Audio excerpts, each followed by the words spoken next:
지난 16일간 타론 에어프라이어를 이용해 만들어 본 11가지 음식. 통삼겹구이, 야채구이, 통닭구이, 훈제치킨, 토스트, 크로아상빵, 삶은 달걀, 쿠키, 생선구이, 그리고 옥수수구이와 냉동만두까지. 지금부터 보여드릴 음식들은 반드시 에어오븐이 아니어도 그냥 일반적인 에어프라이어로도 충분히 만들어 먹을 수 있는 것들이에요. 그럼 지금부터 맛있는 눈요기 시작하세요. 첫 번째, 통삼겹구이. 별도의 간 없이 그냥 그대로 굽기만 해도 맛있어요. 속은 수육 같은 느낌의 촉촉함, 그리고 겉은 잘 구워져서 바삭한 느낌. 이 정도면 따로 외식이 필요 없을 것 같아요. 두 번째, 야채구이. 에어오븐을 이용하면 통삼겹구이와 함께 한 번에 깔끔하게 조리가 가능해요. 하지만 그냥 일반적인 구조의 에어프라이어를 이용하면 중간에 한 번쯤 섞어줘야 한다는 점, 그리고 익히는 정도를 조절하기가 힘들다는 점, 이 정도의 차이가 있어요. 세 번째, 토스트. 에어프라이어를 이용하면 토스터가 없어도 식빵을 바삭하게 만들어 먹을 수 있어요.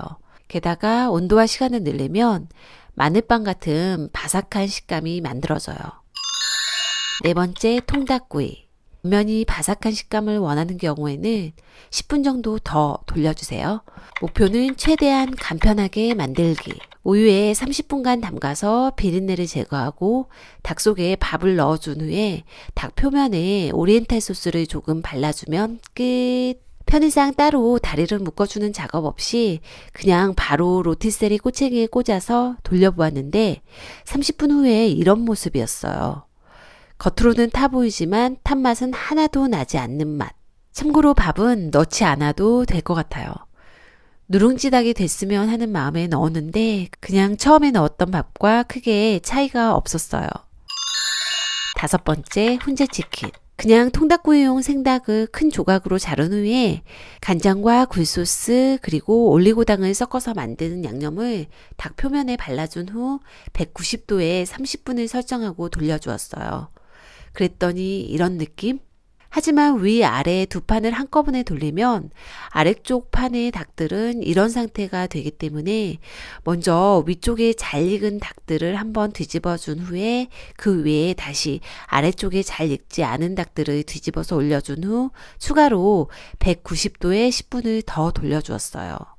그랬더니 이런 비주얼이 나오더라고요.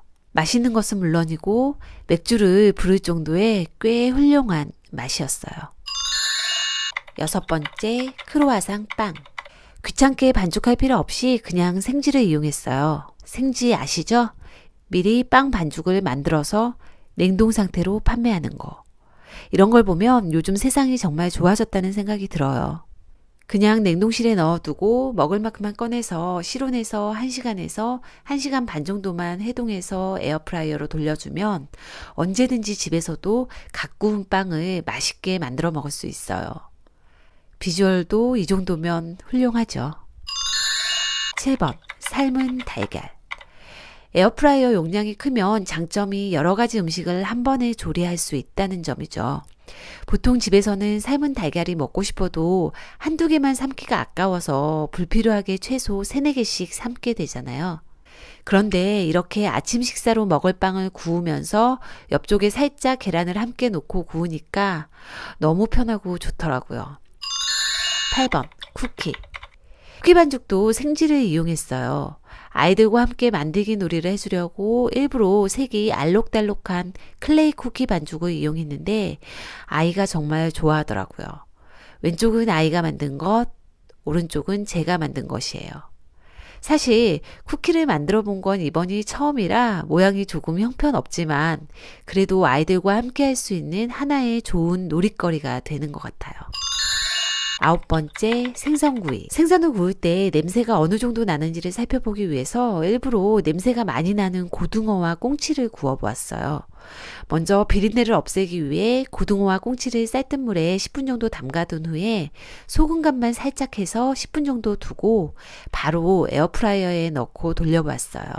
최대한 간편한 방식으로 조리가 가능한지 보기 위해서 일부러 꽁치에 칼집도 내지 않고 돌려보았는데 그래도 속까지 잘 익더라고요.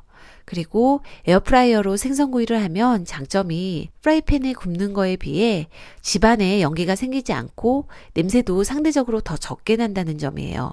참고로 이렇게 버터를 녹여서 생선에 묻힌 다음 구워서 먹으면 비린내도 덜 나고 너무너무 맛있어요. 이건 다음번에 업로드될 영상에서 조금 더 자세하게 보여드릴게요. 10번째, 옥수수구이. 에어오븐으로 옥수수를 구우면 안에는 말랑하고 겉부분은 쫀득쫀득한 맛이 나더라고요. 하지만 쫀득쫀득한 만큼 치아에 잘 붙어서 개인적으로 선호하는 스타일의 음식은 아니에요. 11번째, 냉동만두. 냉동만두는 일반 에어프라이어에 비해 겉이 덜 바삭해져서 좋은 것 같아요. 이전에 사용하던 에어프라이어로 같은 시간에 돌리면 겉부분이 너무 말라버린 느낌이 들었거든요. 근데 이건 표면도 덜 마르고 속도 이렇게 촉촉한 느낌이 들더라고요. 이외에도 소고기 스테이크를 에어프라이어로 만들어 먹어도 맛있다는 거 참고하시고요. 그동안 이 음식들을 만들어 보면서 알게 된 에어프라이어 사용 팁들과 함께 타론 에어프라이어에 대한 리뷰는 다음 영상으로 준비해 볼게요. 시청해 주셔서 감사합니다.